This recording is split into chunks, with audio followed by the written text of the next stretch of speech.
Hello, welcome to the INTJ perspective, where I cover INTJ stuff. This video is about inner workings of ENFPs and why they like INTJs.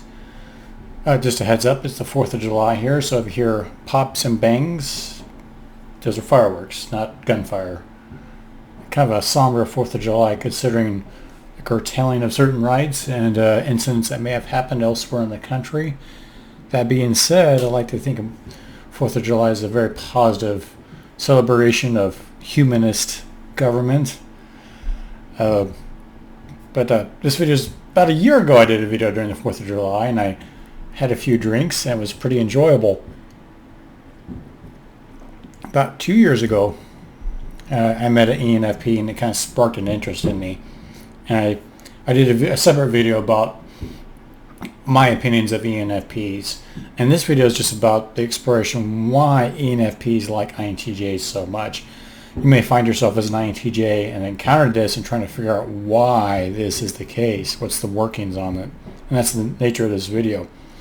Or you could be someone just you're an ENFP and you're Googling anything to do with INTJs, and you do INTJ and ENFP and anything comes up, you watch it.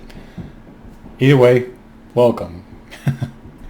I don't have my notes. Usually I have notes up. I forgot to send them, but I wanted to record this video on the 4th of July as a coincidence. Maybe I'll do one every year about the subject. But let's dive in. This year's video is also brought to you by the Federalist, sponsors of this video. No, not really sponsoring, but it's a really good wine. I had it last year for that video, and I really like it. And it's probably been a year since I've had it. Last year I think I watched Hamilton and I got a little drunk and then I did this video. That's why I was a little more tipsy. A lot less tipsy this time. But I've been dieting, so maybe this will hit me harder. Yeah, a lot of these videos I do on this channel are more conversational. They're more about just light my opinions in general. So for some reason a lot of people like to listen to us INTJs ramble for some reason. So this is just me, very low production value. I try to keep it simple as if we were talking in a bar about a subject. So, why do ENFPs like INTJs very much?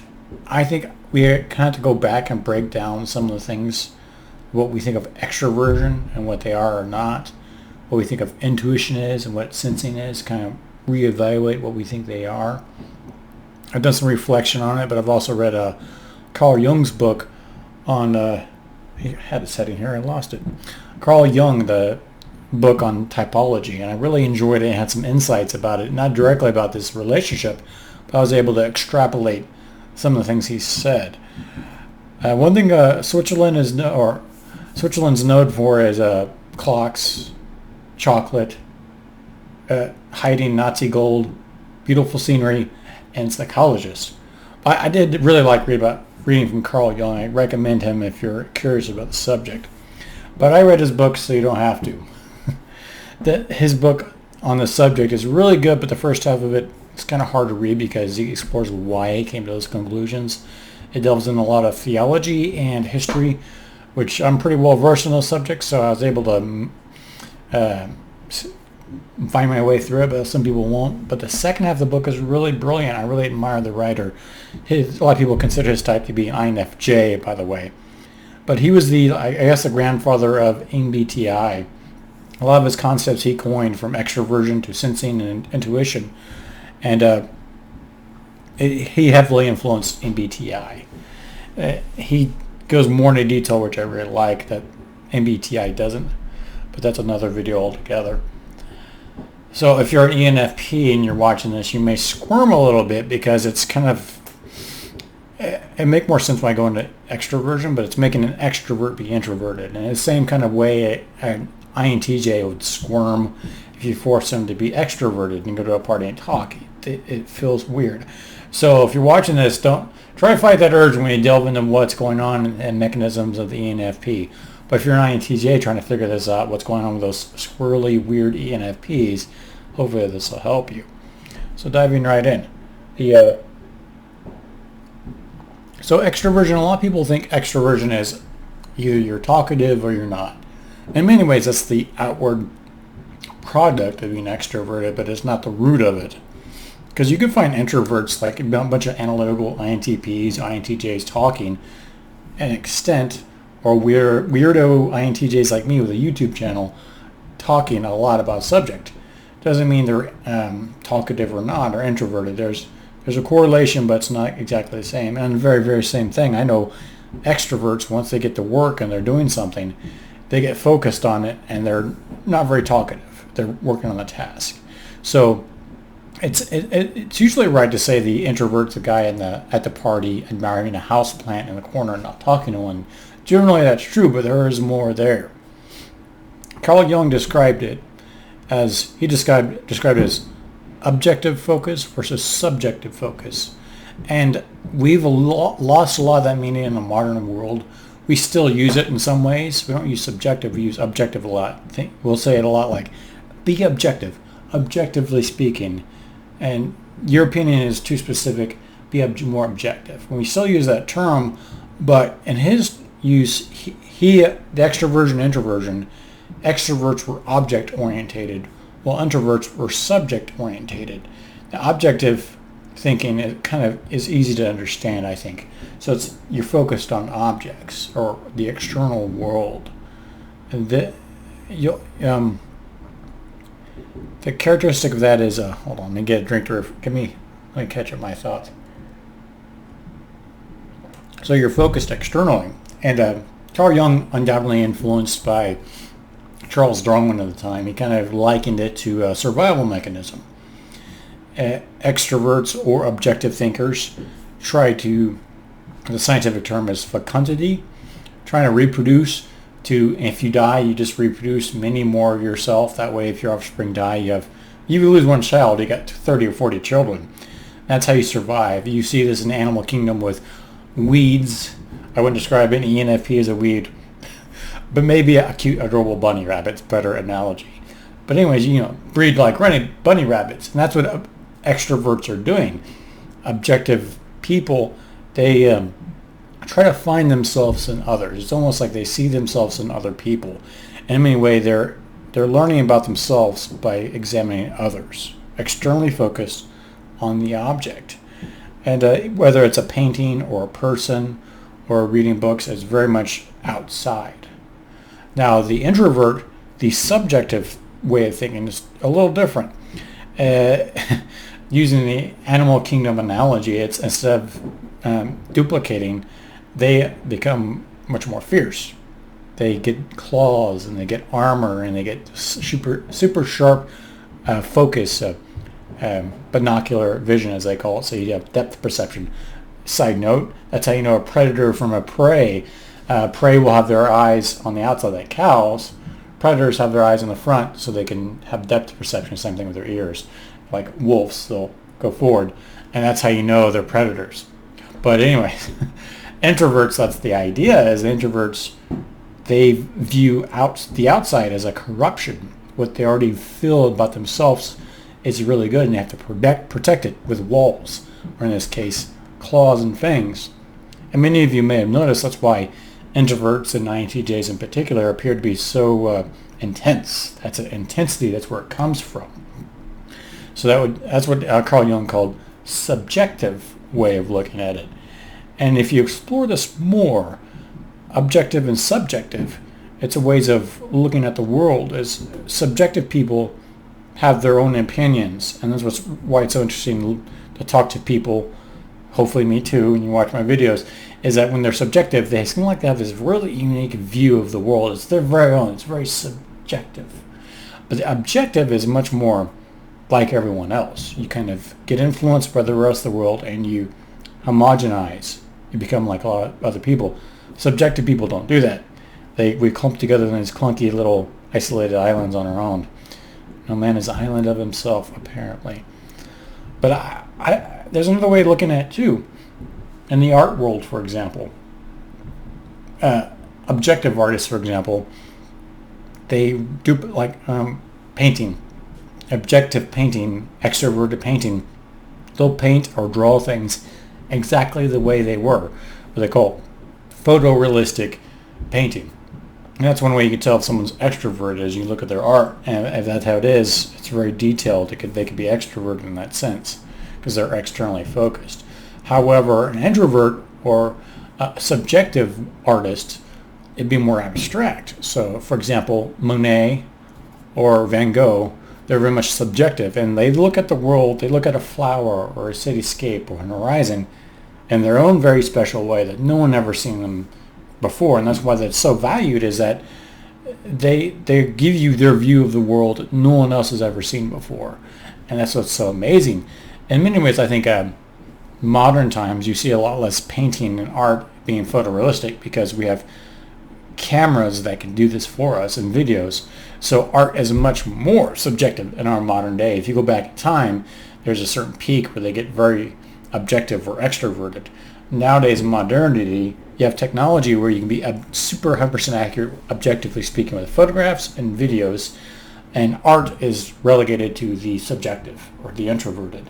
And you see this in movies and theater, for example. Movies, you see they have this obsession with realism, for better or worse. I mean, realism is not really realistic. From the 60s, Steve McQueen's Bullet, I recently watched that. There's very much emphasis on the realism, which seems a little ridiculous considering what they're doing.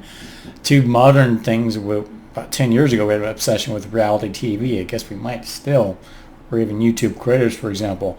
Reality, objective entertainment, and it's kind of relegated subjective way of looking to more of the arts like theaters and plays and novels, for example.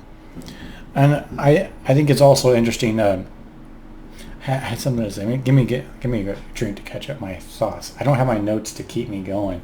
I'm just kind of winging this. But cheers all the same. Oh, now I remember. I think it's very interesting that the only art that is considered purely subjective, or the most subjective, is music. Music is the only one that's completely opinion. That's true. Artists may imitate each other and sample in music from other people or do cover songs. But generally, music is perfectly subjective. It's not imitating anything else. It can be inspired by nature, sounds of nature, or fireworks. But music is the most subjective art form, and I think that's very interesting. I recently went to see a Beethoven in concert, and I was struck by that. It's very subjective. And I thought it was interesting that it was very opinionated and personal to Beethoven, yet I could relate to it. And that's why I think my view of why I prefer being subjective or introverted is the sense that you get to a certain level of truth and understanding by diving deeper, that the differences disappear and you come to some certain universal truths. So I can relate to Beethoven. I can relate to some of these other art forms, the paintings. I can see the angst in a certain painting, although it's very abstract. But extroversion, I think, is different in that way. I kind of goes straight to the source, and they kind of sell themselves short. If they want to really understand themselves, it's kind of a weird irony that they're going externally to understand themselves. It's kind of inefficient. So that's what my gist of extroversion. Oh, on a side note, I've recently into photography. I'm delving into more what they call lomography, which is the art of taking intentionally flawed photos. I've done a little bit of that before in the past. I've taken photos and I've edited them to make them more flawed and unnatural and grainy. But I've recently gone into film and taking that. And I was just struck by that interesting thing as being extroverted would be like a DSLR, making crisp, exact way, things exact, like a super perfect portrait. And that bores me in photography. And I've done that work in a studio with perfect lighting and everything is done. And everybody has a certain pose and it's stagnant and still. But I like the idea of lomography and other kinds of flawed photography. So I'm going to experiment with that more in the future. Hopefully I have time to put up some of my photos. I don't know what site I'm going to put on, but put photos up of some of the photos I've taken that illustrate this, and that's why it appeals to me. So moving on to sensing in and sensing. I don't think we really understand these very well, and I could do a whole video on these, and it's very complicated. It's something that ENFPs and INTJs both share and they can relate to. But Carl Jung made an interesting note that when you look at these letters by themselves, it's kind of like looking at an electron or a neutron. You don't really get what's going on in the chemistry unless you bring it into the whole atom. Same thing with letters in Myers-Briggs. These letters by themselves, you don't really make sense of them unless you play them off each other, at least as a pair. And then it makes a lot more sense of what's going on. So, for example, extraversion and sensing, extraversion and intuition, when they go together, it dramatically changes things. And Carl Jung made a point that intuition and introversion go really well together, like peanut butter and jelly, or cookies and milk, or whatever your national country uses as a good pairing. It goes well together because introversion already makes you very personalized, subjective, and when you have sensing, it makes it even more deep. However, when extroverted is paired with intuition, it's different because extroversion is spread wide, kind of like the idea I mentioned earlier with the Darwinian survival method of duplication inserting your survival, finding yourself by talking to other people. You're spread thin, and introversion, you go deep. So when you pair introversion with the intuition, it's weird. It doesn't pair up the same as introverted with intuition. However, if you pair extroversion with sensing, it actually goes really well. And you see this with artists that they're externally focused and they sense the here and now. Short term, sensing and intuition, the difference is sensing is you're in the moment right now. Intuition, you're either in the past or in the future. You don't really focus on that. It means you're daydreaming or rehashing things you've done in the past. Sensing people tend to focus on the here and now. Yeah, I could make a whole video about this, but it kind of explains why they pair well together, like an extroverted sensing. You're externally focused. Cheers. You're externally focused on the object, and you're also sensing the exact details, the measurements, the color, the shading, everything that's calculated. Before I go on, I want to briefly backtrack a little bit. Carl Jung kind of bemoans this, the difference between objective and subjective, extroverted, introverted. He was introverted, like myself. And science and technology was shifting to a very much subjective way of looking at things. Science and technology was industrialization, was shifting to an objective sensing sort of doing things, in the sense that you would have a manufacturing line mass producing items, and it was exact measurements, 2 inches, 3 inches, objectively focused on that. And that was what was really important. It was giving immense power to society. Everything that we live in the modern world that we appreciate that separates us from medieval times was coming into really fruition in this time period of Carl Jung's life. Late 19th century, early 20th century, all the way up to, he lived to the 1950s, I think. But yeah, this was becoming very much in vogue, and it was falling by the wayside. And there's very much a rivalry in history between extroverted and introverted thinking, or objective and subjective thinking. You can see it all the way back in ancient Greeks with the Plato and Aristotle. Aristotle was very much a modern scientist in the sense that externally extroverted, objective thinking, gather data, make analysis. However, Plato was more much introverted thinking, in the sense that was just the most important thing was your idea. You didn't really need observational data. In modern science and technology, you definitely need observation. You need to take measurements to inform your conclusions.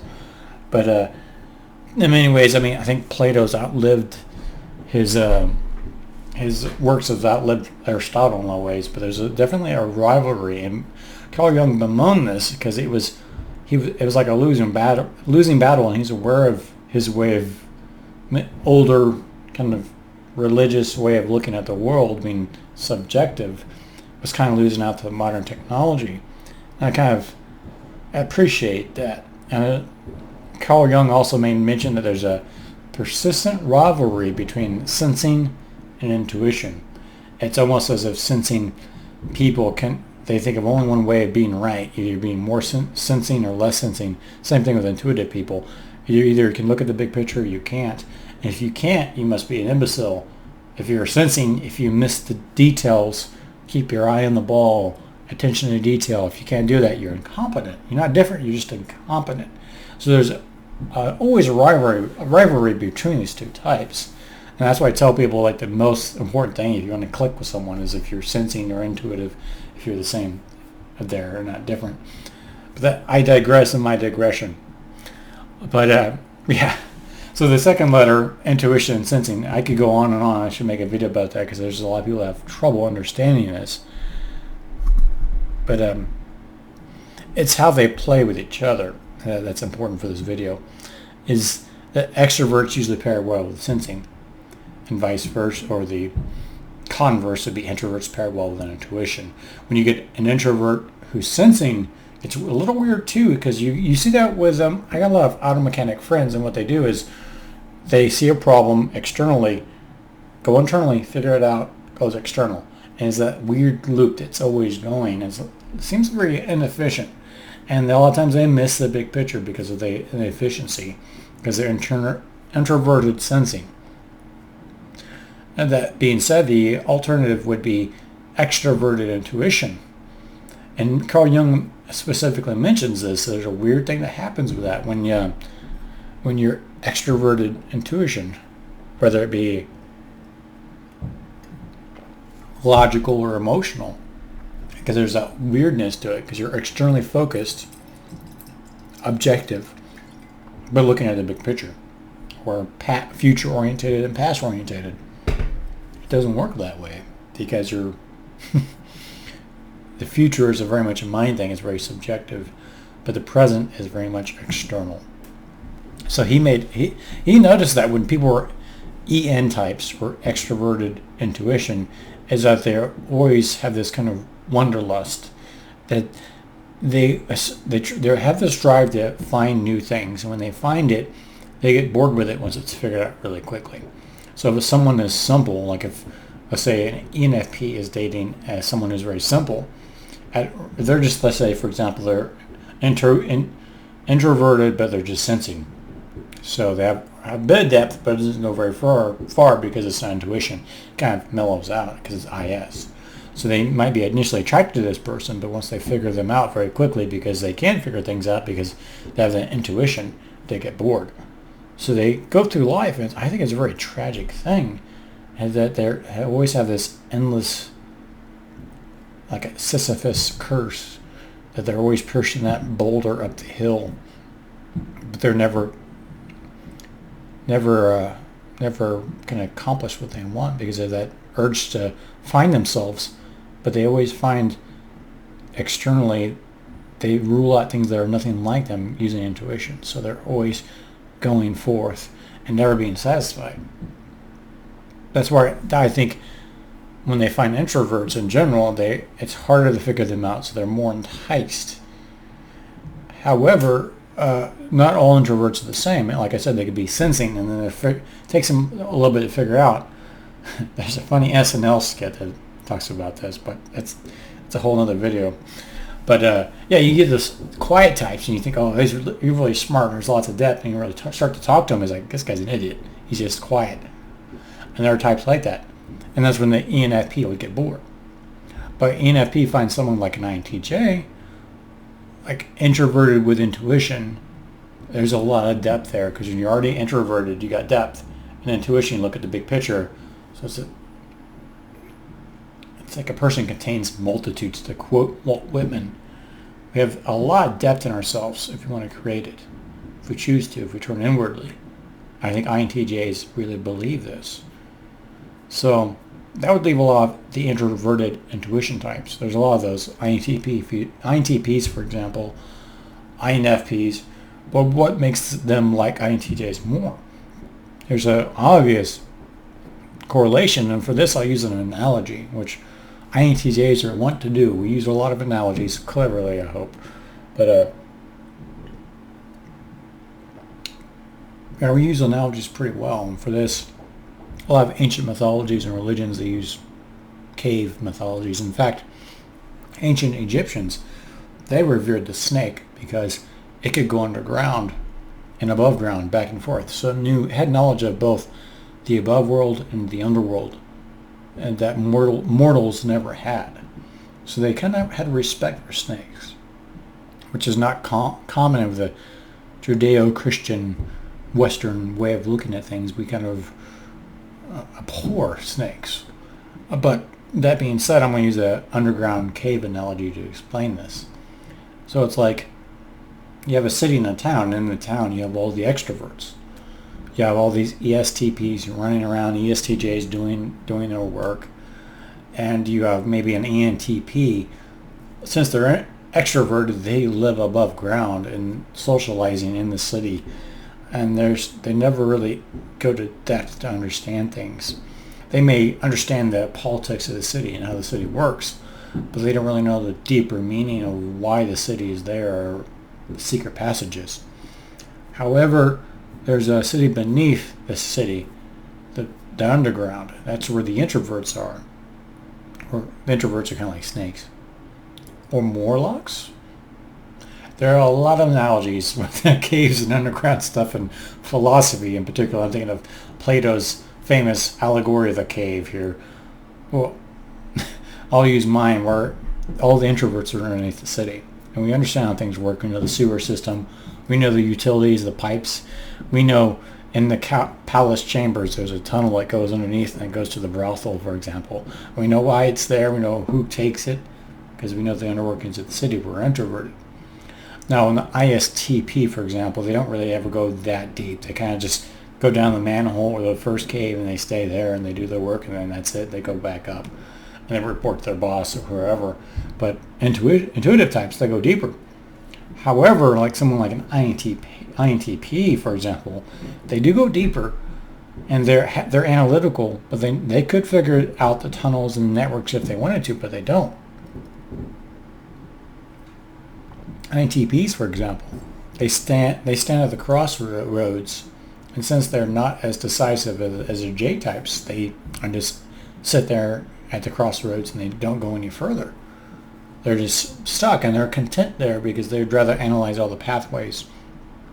But being critical means you go deeper. And sometimes that means going down the tunnelway, sometimes it goes even deeper because you can analytically figure things out and you can use your judgment to go deeper in the city or in the tunnels beneath the city. And you start to see fault lines and fissures. The Oracle of Delphi, they said that she was able to prophesize because they had her throne chamber on a fissure and the fumes would come up and it would cause her to hallucinate from the vapors. And so we, being analytical and being critical, we can figure out how to go deeper, and we are willing to go deeper. The only other types would be the idealists, the NF types, INFJs, for example. And arguably, I think ENFPs really could get along well with INFJs. In many ways, they're a lot like INTJs. They have a tremendous depth. But it's a different kind of depth than INTJs. They have this emotional depth. And I think emotional depth is less alien to an ENFP than the INTJs in analytical depth. So at that core level, ENFPs can relate more to INFJs. But they don't want to relate more. They want that unfamiliar. And that's what the INTJs provide. The INFJs, they go deeper, but the ENFPs still can relate to them more because they use emotion. Compared to someone who uses logic as something totally alien to them. So they're even further removed. So that sense of wanderlust or adventurism that ENFPs find, they want to find themselves and others, but they need a lot of depth to do it because they have intuition. They need someone even more. It's not a question of depth, because I think INFJs and INTJs are the same amount of depth, except we're going deeper for a purpose.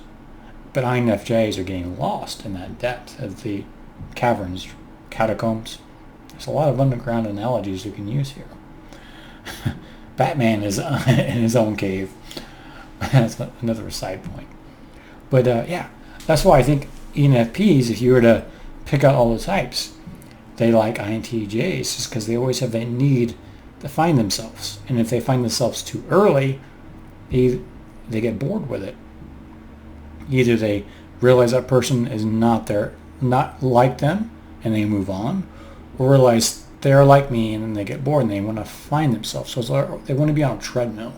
And that's the beauty of INTJs, is that we dig so deep so quickly that ENFPs never get bored. They always are kind of on that treadmill, and that's what keeps them content, is they want to find who they are as a person, and INTJs give them the universe, because we give them, like the snakes of Egypt of old, we give them knowledge of the underworld, organized, insightful knowledge. While other types may give them some taste of the underworld, but they get lost. And in the world of extroverts in the city above, they can get that themselves. They don't really need an analytical extroverted person to do that for them. They can kind of wing it on their own until they get close enough. So that's what we give them. So I suspect, using my reading of types and what Carl Jung said about it, that's why I suspect is going on, why ENFPs are drawn to INTJs. Now, I made a video about why I think INTJs are drawn to ENFPs. I give my videos and opinions of it. You can look that up at your own leisure. But that's my opinion of it, I think. I don't know if I have anything else. Give me a moment to see if I'm forgetting anything here. But yeah, I hope you enjoyed this video and it's helped you understand things a little bit more. I don't want you to think I've solved the problem. A lot of ENFPs, they squirm if you analyze them too much, because it's like we mentioned. Now we've explored extraversion and introversion a little bit more. You're basically asking an ENFP be introverted. So that's natural for them to feel uncomfortable. But it's a necessary muscle you should work out, just like an INTJ should learn to be a little more extroverted. Carl Jung talks about this as shadow work, where it's not so much you solve this or embrace these things. It's like the shadow self is all those opposite traits that you have, and you just walk up to them and shake hands with it, and you make peace with it. And I would encourage you as an ENFP, you should not be afraid of delving in why you are the way you are, why you have this drive to find yourself in others.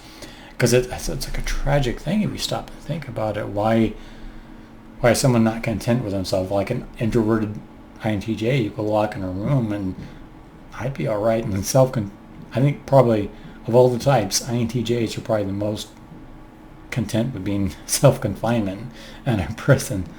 But someone like an extrovert would die. So I think it's well worth to entertain that. And I think there's something about ENFP that they know this on an intuitive level, that this is how you should, there's something they should adapt. And that's why I think they switch between extroverted and introverted. They're probably the most introverted of all the extroverted types. That's why I think it is on. They're smart enough to realize there's more to life than just being extroverted, being objective, to finding yourself in others. Is a valuable skill, but it's a Sisyphean task. Is that you're on a treadmill going nowhere. You're pushing that boulder up your hill, and being extroverted, trying to find yourself in others. It is useful, but you, like with Eastern philosophies or some other philosophies in general, it's all everything you need is in yourself. And if you don't start there, you always have the emptiness in your heart, and you just keep going and going and going, and you're never content. And if an ENFP never has this, and they encounter an INTJ or even an INFJ, they discover this. But if you don't ever had this is a valuable thing, I think, for everyone. So, let's end on that note.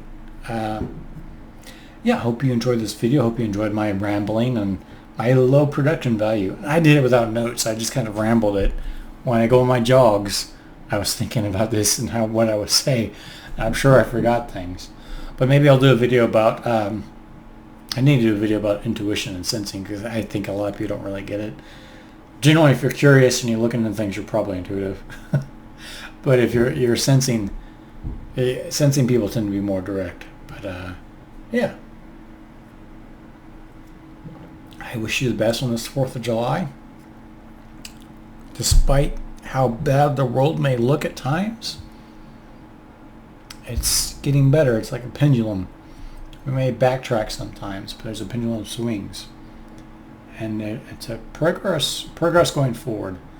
And if you read a lot about the founding fathers of the Constitution, they believed this, a very cosmopolitan worldview, the egalitarian, humanist view of people. Give you a sense of hope. Even things that may go wrong in the world, things that may not go the way you want. Or that's the problem with INTJs, is I say a lot of times is that I'm smart enough to realize how good the world can be. I'm just not smart enough to make it that way. So, yeah, wish you the best. Until my next video, cheers.